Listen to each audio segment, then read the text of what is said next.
Welcome back. एक बार पुनः स्वागत है आप सभी का।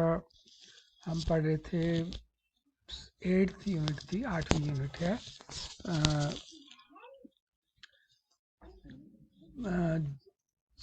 जीव मानव कल्याण में जीव विज्ञान पाठ था, तो आप जो है उसमें आगे बढ़ते हैं। आप लोग इसका पहला वीडियो जरूर देख लीजिएगा। आगे बढ़ते हुए अब हर एक यूनिट में आपने अनुभव किया होगा, हर एक यूनिट में एक प्रोमिनेंट साइंटिस्ट के बारे में, उस चैप्टर से, उस यूनिट से रिलेटेड एक प्रोमिनेंट साइंटिस्ट के बारे में वो आपको बताता है, और आपसे उम्मीद की जाती है कि आप एक आध क्वेश्चन आपसे पूछेगा वो, चाहे वो नीट की परीक्षा हो चाहे 12th की परीक्षा हो, एक आध क्वेश्चन तो आपको इससे पूछेगा। तो यहाँ पर MS स्वामीनाथन जी का चित्र जिसने दिया, उनका डिस्क्रिप्शन दिया है। MS स्वामीनाथन जी आप जानते हैं कि फादर ऑफ ग्रीन रेवोल्यूशन है, भारतीय हरित क्रांति के जनक हैं।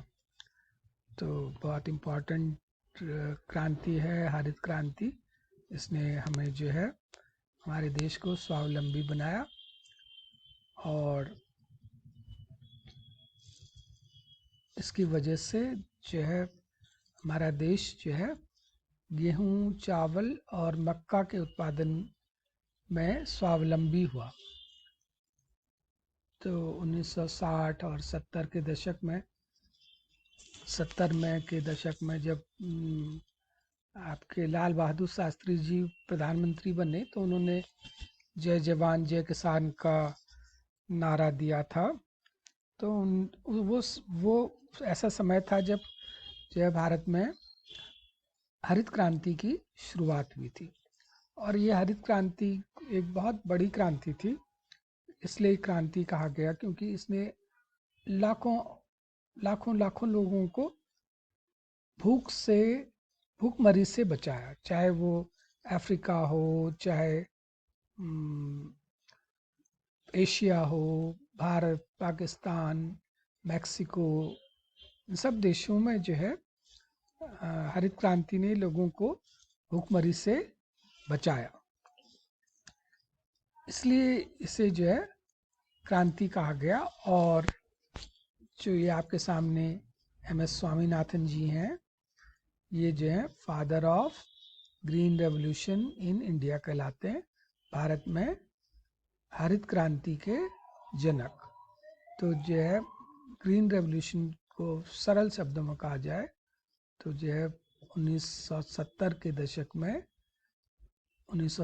दशक में गेहूं, चावल और मक्का में, अब इसमें देखिए प्रमुख रूप से गेहूं, ठीक है,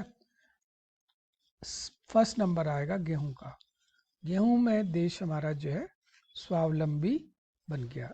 गेहूं, उससे पहले भारत और पाकिस्तान जैसे गरीब देश अन्य देशों से, बड़े देशों से, अमेरिका वगैरह से गेहूं खरीदा करते थे। लेकिन हरित क्रांति के बाद भारत में इतना गेहूं उत्पादन होने लगा कि अब हम जो है गेहूं दूसरे देशों से आयात करने के बजाय अपना गेहूं अपनी आवश्यकता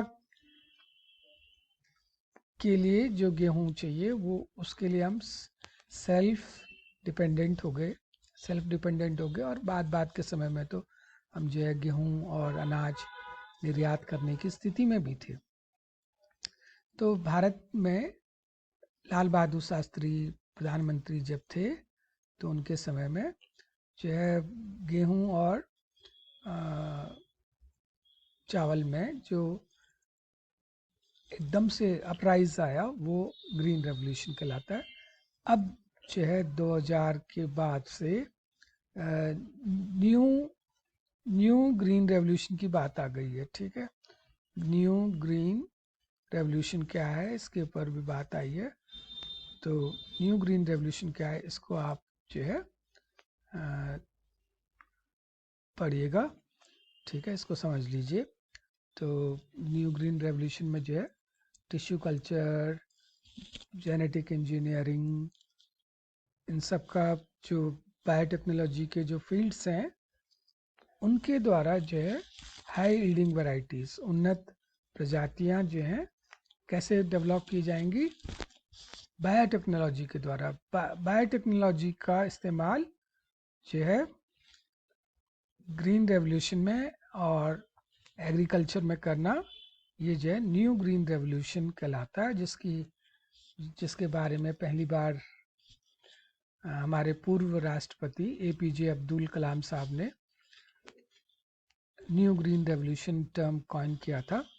इसके बारे में आप लोग पढ़िएगा, अवश्य पढ़िए, क्योंकि ग्रीन रेवोल्यूशन एक जनरल नॉलेज का टॉपिक है। ये इसकी सीमा सिर्फ बायोलॉजी तक की सीमित नहीं है, ये जनरल नॉलेज का एक बहुत इम्पॉर्टेंट टॉपिक है। तो एम एस स्वामीनाथन का जन्म 1925 में तमिलनाडु के कुंबाकोनम में हुआ था, और इन्होंने जो है भारतीय कृषि अनुसंधान संस्थान, इंडियन एग्रीकल्चरल रिसर्च इंस्टीट्यूट, बहुत इम्पॉर्टेंट है, इसको जो है याद कर लीजिए, ठीक है। एक है इंडियन एग्रीकल्चर रिसर्च इंस्टीट्यूट, और ये जो है दिल्ली में बेस्ड है। और ऐसे ही चावल की राइस की रिसर्च से संबंधित है इंडियन राइस रिसर्च इंस्टीट्यूट। ये भी जो है पूसा एक जगह है जो न्यू दिल्ली के पास ही हैं, ये दोनों न्यू दिल्ली के पास हैं, और इनके बारे में आप ध्यान से पढ़िएगा। तो भारतीय कृषि अनुसंधान संस्थान में ये डायरेक्टर रहे काफ़ी सालों तक। उन्होंने वहाँ जो है धान की किस्में, सुगंधित बासमती, ये सब जो है इन्होंने विकसित की। इसके अलावा क्रॉप कैफेटेरिया शब्द को समझते हैं, नया है। तो किसान जो है वो जो है मंडी से क्रॉप, अपने जो फसल है उसको, जो बीज हैं उनको एक बाजार से खरीद सकते हैं। एक जो है एक ऐसे सेंटर्स हैं जहाँ से गेहूं चावल के बीज खरीदे जा सकते हैं। इनको क्रॉप कैफेटेरिया नाम दिया गया, ठीक है। और स्वामीनाथन ने नॉर्मन बोरलॉग एक बहुत बड़ा नाम है, ठीक है।